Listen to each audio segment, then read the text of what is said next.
The first thing David Adewale felt was the cold, bone-chilling, soul-numbing cold. His eyes flickered open to absolute darkness. The smell of damp earth and something decayed filled his nostrils. His heartbeat thundered in his ears as he sat up, his hands brushing against rough stone. Something wasn't right. Where was he? The last thing he remembered was checking into his hotel room, so why was he surrounded by graves? Lagos never sleeps. The hum of cars, the chatter of street vendors, and the distant echoes of music make up the heartbeat of the city. In the midst of it all, David Adewale, a 32-year-old businessman, had checked into an old, somewhat decrepit hotel in the heart of Lagos Island. He had just closed the deal and wanted nothing more than a quiet place to rest.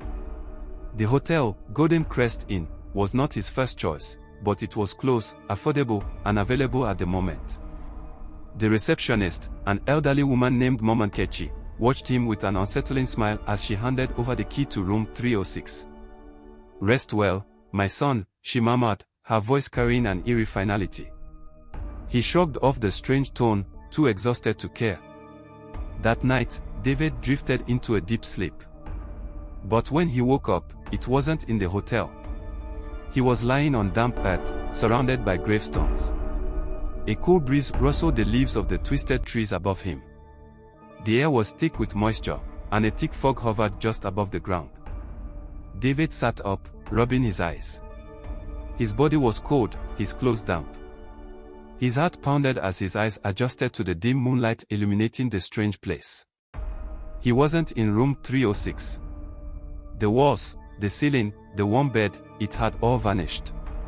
Instead, he was in Athens Cemetery, one of Lagos' oldest burial grounds. The realization sent a wave of nausea through him. He scrambled to his feet, his breath shallow. What was he doing here?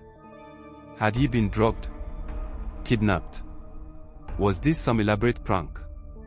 And then he saw something that made his blood run cold. Stumbling forward, David scanned the graves, hoping to find something, anything, that could explain what was happening. Then his gaze landed on a tombstone directly in front of him. His name was engraved on it. David Adewale. The date of death was today. A choked gasp left his throat. He blinked rapidly, hoping he was seeing things. But the cold, the silence, the sheer realness of the place, it all felt terrifyingly true. Panic surged through him. He turned in circles, trying to process the nightmare he had woken up in. That's when he heard it, the whispers. Low, eerie murmurs echoed through the cemetery, seemingly coming from nowhere and everywhere. Shadows shifted between the graves, figures moving just beyond his line of sight. "Who's there?" David called out, his voice shaking. Silence followed, then a slow, chilling chuckle. His heart pounded. And then, stepping out from behind an old, crumbling mausoleum, he saw her. It was Mama Nkechi. The same elderly woman who had given him the room key. She stood with her hands folded, watching him with an expression that was both knowing and sorrowful. "You shouldn't be here," she said softly. David took a step back. "What do you mean? What's going on?" She tilted her head, as if pitying him. "You checked into Golden Crest, didn't you?" David's throat tightened. "Yes, so what?" Her face darkened. "That hotel burned down 15 years ago." A cold wave of shock washed over him. "No. I was just there. I checked in last night. Room 306. Mama Nkechi shook her head. Room 306 was where it started. The fire. The deaths. No one who enters that room ever leaves. David staggered backward. His head spun as memories crashed into him like a tidal wave. He remembered the news reports. Years ago, a terrible fire had consumed the hotel, killing dozens of guests. Among the victims was a man who had checked into room 306. The whispers grew louder, overlapping into a horrifying chant. The fog thickened, wrapping around him like ghostly hands.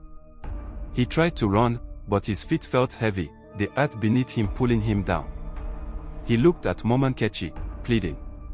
"Please, help me. I don't want to die." She smiled, a sad, knowing smile. You already did. The moment she spoke the words, the ground beneath him cracked open, and a chilling darkness swallowed him whole. His final scream echoed into nothingness. The next morning, at dawn, a cemetery guard at Athens Cemetery discovered a fresh grave that hadn't been there the night before. There was nobody inside, just a single hotel key, rusted and covered in ash. The number on it: 306. And in the heart of Lagos Island, where Golden Crest Inn once stood, there was nothing but an empty lot, burnt remains buried under time's passage.